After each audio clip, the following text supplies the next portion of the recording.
신명기 21장 내 하나님 여호와께서 내게 주어 차지하게 하신 땅에서 피살된 시체가 들에 엎드러진 것을 발견하고 그 쳐 죽인 자가 누구인지 알지 못하거든 너희의 장로들과 재판장들은 나가서 그 피살된 곳의 사방에 있는 성읍의 원근을 재를 것이요 그 피살된 곳에서 제일 가까운 성읍의 장로들이 그 성읍에서 아직 부리지 아니하고 멍에를 매지 아니한 암송아지를 취하여 그 성읍의 장로들이 물이 항상 흐르고 갈지도 않고 씨를 뿌린 일도 없는 골짜기로 그 송아지를 끌고 가서 그 골짜기에서 그 송아지의 목을 꺾을 것이요 레위 자손 제사장들도 그리로 갈지니 그들은 내 하나님 여호와께서 택하사 자기를 섬기게 하시며 또 여호와의 이름으로 축복하게 하신 자라 모든 소송과 모든 투쟁이 그들의 말대로 판결될 것이니라. 그 피살된 곳에서 제일 가까운 성읍의 모든 장로들은 그 골짜기에서 목을 꺾은 암송아지 위에 손을 씻으며 말하기를 우리의 손이 이 피를 흘리지 아니하였고 우리의 눈이 이것을 보지도 못하였나이다. 여호와여 주께서 속량하신 주의 백성 이스라엘을 사하시고 무죄한 피를 주의 백성 이스라엘 중에 머물러 두지 마옵소서 하면 그 피 흘린 죄가 사함을 받으리니 너는 이와 같이 여호와께서 보시기에 정직한 일을 행하여 무죄한 자의 피 흘린 죄를 너희 중에서 제할지니라. 내가 나가서 적군과 싸울 때에 내 하나님 여호와께서 그들을 내 손에 넘기심으로 내가 그들을 사로잡은 후에 내가 만일 그 포로 중에 아리따운 여자를 보고 그에게 연연하여 아내를 삼고자 하거든 그를 내 집으로 데려갈 것이요 그는 그 머리를 밀고 손톱을 베고 또 포로의 의복을 벗고 내 집에 살며 그 부모를 위하여 한 달 동안 애곡한 후에 내가 그에게로 들어가서 그의 남편이 되고 그는 내 아내가 될 것이요 그 후에 내가 그를 기뻐하지 아니하거든 그의 마음대로 가게 하고 결코 돈을 받고 팔지 말지라. 내가 그를 욕보였은즉 종으로 여기지 말지니라. 어떤 사람이 두 아내를 두었는데 하나는 사랑을 받고 하나는 미움을 받다가 그 사랑을 받는 자와 미움을 받는 자가 둘 다 아들을 낳았다 하자 그 미움을 받는 자의 아들이 장자이면 자기의 소유를 그의 아들들에게 기업으로 나누는 날에 그 사랑을 받는 자의 아들을 장자로 삼아 참장자 곧 미움을 받는 자의 아들보다 앞세우지 말고 반드시 그 미움을 받는 자의 아들을 장자로 인정하여 자기의 소유에서 그에게는 두 몫을 줄 것이니 그는 자기의 기력의 시작이라. 장자의 권리가 그에게 있음이니라. 사람에게 완악하고 패역한 아들이 있어 그의 아버지의 말이나 그 어머니의 말을 순종하지 아니하고 부모가 징계하여도 순종하지 아니하거든 그의 부모가 그를 끌고 성문에 이르러 그 성읍 장로들에게 나아가서 그 성읍 장로들에게 말하기를 우리의 이 자식은 완악하고 패역하여 우리 말을 듣지 아니하고 방탕하며 술에 잠긴 자라 하면 그 성읍의 모든 사람들이 그를 돌로 쳐 죽일지니 이같이 내가 너희 중에서 악을 제하라. 그리하면 온 이스라엘이 듣고 두려워하리라. 사람이 만일 죽을 죄를 범함으로 네가 그를 죽여 나무 위에 달거든 그 시체를 나무 위에 밤새도록 두지 말고 그날에 장사하여 내 하나님 여호와께서 내게 기업으로 주시는 땅을 더럽히지 말라. 나무 위에 달린 자는 하나님께 저주를 받았음이니라. 아멘. 신명기 21장 이스라엘의 성결을 위한 규례에 대한 말씀을 하고 있습니다. 신명기 20장은 이스라엘의 사회 규범 가운데 백성들의 전쟁을 치르게 될 때 지켜야 할 규례에 대해서 살펴보았습니다. 21장은 하나님의 통치 아래에 있는 이스라엘 백성들이 마땅히 지켜야 할 규례와 법도에 대한 말씀이 기록되어 있습니다. 이스라엘은 하나님께서 다스리시고 하나님의 규례와 율례를 법도를 따라서 움직이는 신정국가이거든요. 그래서 하나님께서 가장 기뻐하시는 성결을 이루어 나가야 할 여러 가지 규례들을 기록하고 있습니다. 하나님의 말씀하시는 이 규례들은 당시에 행해지고 있었던 생활의 보편적인 규례와도 무관하지 않습니다. 세분화해서 보면 1절에서 9절 말씀은 불의한 죽임을 당한 자의 시체에 무죄한 피를 대속하는 법이고 10절에서 14절 말씀은 포로된 여인을 아내로 삼는 행위 15절에서 17절은 일부 다처제입니다. 18절에서 21절은 불효자식에 대한 징계법이고 22절에서 23절 말씀은 처형당한 시체 처리법입니다. 이러한 율법의 공통된 정신은 하나님의 사랑과 공의입니다. 택한 백성들을 깨끗하게 보호하시려는 하나님의 사랑이고 백성들의 성결을 방해할 수 있는 어떤 죄악도 끊어버리시는 하나님의 공의가 여기에 다 들어가 있습니다. 그러면 1절에서 9절에 나타나는 살인죄에 대한 속죄 규례를 보겠습니다. 살인사건이 발생했습니다. 속죄의식을 행함으로써 죄악을 제거하는 절차 및 방법에 대해서 말씀을 하고 있습니다. 19장 11절에서 13절의 말씀에 보면 이미 살인자에 대한 엄격한 처벌 규정에 대해서 살펴봤습니다. 그러나 오늘 본문의 말씀 말씀은 시체는 발견됐어요. 근데 살해범이 누군지 잘 모르겠어요. 이럴 때는 어떻게 하느냐. 1절에서 3절 말씀입니다. 그 죽음과 가장 가까운 성읍의 장로들이 대속의식을 주관할 책임자로 선정이 됐습니다. 1절 내 하나님 여호와께서 내게 주어 차지하게 하신 땅에서 피살된 시체가 들에 엎드러진 것을 발견하고 그 쳐 죽인 자가 누구인지 알지 못하거든. 살해범이 누구인지 알 수 없는 경우라 하더라도 살인죄에 관해서는 반드시 대속하게 되어 있습니다. 2절 보면 너희의 장로들과 재판장들은 나가서 그 피살된 곳의 사방에 있는 성읍의 원근을 잴 것이요. 3절 한 번도 부리거나 멍에를 맨 적이 없는 암송아지를 대속을 위한 희생제물로 선정해서 그렇게 드렸습니다. 그래서 4절 말씀을 보면 그 송아지를 물이 흐르는 깊은 골짜기로 끌고 가서 잡아 대속의 피를 흘리게 했습니다. 이렇게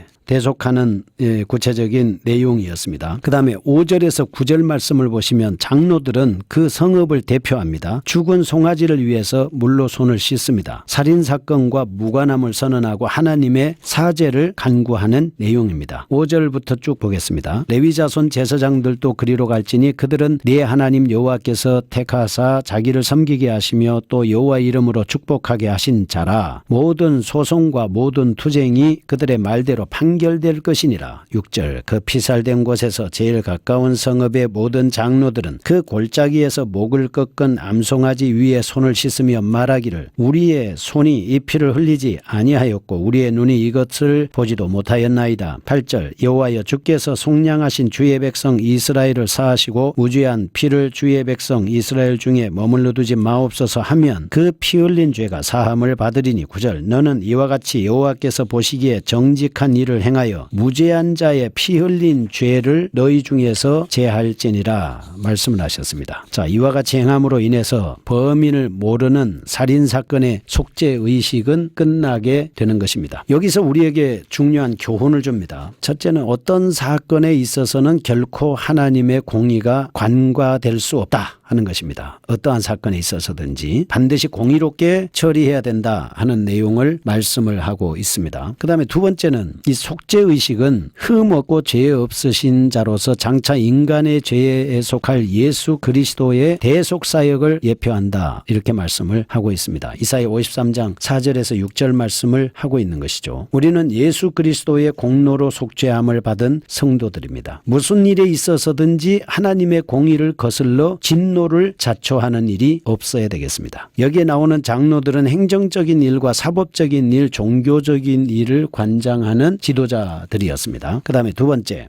포로를 아내로 삼기 위한 규례입니다. 신명기 21장 10절에서 14절 말씀입니다. 이스라엘이 전쟁 중에 포로로 잡은 여인을 아내로 어떻게 맞이할 것이냐, 그 맞이할 때 지키는 규례에 대해서 말씀을 하고 있습니다. 10절, 내가 나가서 적군과 싸울 때에 내 하나님 여호와께서 그들을 내 손에 넘기심으로 내가 그들을 사로잡은 후에 11절, 내가 만일 그 포로 중에 아리따운 여자를 보고 그에게 연연하여 아내를 삼고자 하거든. 여기서 여인이라고 하면 가나안 여인이 아닙니다. 이방 여자입니다. 아내로 삼기 위해서는 먼저 집으로 데려다가 머리와 손톱을 깎고 포로의 의복을 벗게 해야 됩니다. 12절에 보면 나와 있습니다. 그를 내 집으로 데려갈 것이요 그는 머리를 밀고 손톱을 베고 또 포로의 의복을 벗고 내 집에 살며 그 부모를 위하여 한 달 동안 애곡한 후에 내가 그에게로 들어가서 그의 남편이 되고 그는 내 아내가 될 것이요. 이는 그들로 하여금 포로가 되기 전에 섬겼던 우상이나 기타 이방의 관습을 청산하게 하기 위해서 그랬습니다. 만일 이런 규례가 없었다면 이스라엘은 이방 여인을 그들의 욕정에 따라 취함으로 인해서 그들의 이방 습관에 오염되기 쉬웠을 겁니다. 그럼 어떻게 됩니까? 이스라엘의 그 거룩성과 여호와의 신앙이 약화될 위험에 처했을 겁니다. 일단 이렇게 아내로 삼은 여인에 관하여는 절대 타인에게 돈을 받고 팔지 않도록 그렇게 규정을 하고 있습니다. 14절, 그 후에 내가 그를 기뻐하지 아니하거든 그의 마음대로 가게 하고 결코 돈을 받고 팔지 말지라. 내가 그를 욕보였은즉 종으로 여기지 말지니라 말씀합니다. 순수 포로로 되었던 여인이라 하더라도 그녀의 인격이 있고 그녀의 권리가 있기 때문에 존중해주고 보호해 주어야 된다라고 하는 것을 말씀하고 있습니다. 또 이렇게 해서 이스라엘의 폐역과 성적인 방종을 막는 데도 큰 도움이 되는 것이죠. 그 다음에 15절에서 17절 세 번째로 장자 상속권에 관한 규정입니다. 15절 말씀을 보겠습니다. 어떤 사람이 두 아내를 두었습니다. 하나는 사랑을 받고 하나는 미움을 받았습니다. 사랑받는 자, 미움받는 자 둘 다 아들을 낳았습니다. 그 미움받는 자의 아들이 장자이면 자기의 소유를 그 아들들에게 기업으로 나누는 날에 사랑을 받는 자의 아들을 장자로 삼아 참장자 곧 미움을 받는 자의 아들보다 앞세우지 말아라. 미움을 받는 자의 아들로 장자로 삼아서 그 소유에 그에게 두 몫을 줄 것이니라. 이렇게 말씀을 합니다. 왜냐하면 장자의 권리가 그에게 있기 때문에 그렇다 하는 것이죠. 당시 사회의 일반적인 관행이었던 일부 다처주의를 전제한 가운데 미움받는 아내의 아들이 장자이면 사랑받는 아내의 아들이 차자인 경우 생길 수 있는 장자 상속권의 분쟁을 막기 위해서 주어진 규례입니다. 장자의 상속권은 반드시 인정해 주어야 된다 하는 것입니다. 인간의 사사로운 감정이나 자기의 생각이나 자기의 뜻이나 자기 임의대로 하나님께로부터 쫓아난 신성한 권리를 침해하지 못하도록 만드는 규례입니다. 뭐 자기 마음에 든다고 해주고 자기 마음에 안 든다고 안 해주는 이런 것이 아니다 이 말입니다. 우리는 언제든지 법정신에 기초해서 반드시 생각하고 행동해야 된다 하는 말씀을 하고 있습니다. 그 다음에 네 번째, 불효자에 대한 규례를 말씀합니다. 18절에서 21절인데 18절에서 20절은 유죄를 먼저 판단해야 되겠죠. 18절입니다. 사람에게 완악하고 패역한 아들이 있습니다. 아버지의 말이나 어머니의 말을 순종하지 않습니다. 부모가 징계해도 순종하지 않습니다. 그럼 어떻게 해야 될 거냐? 부모가 그를 끌고 성문으로 갑니다. 장로들에게 나가는 거죠.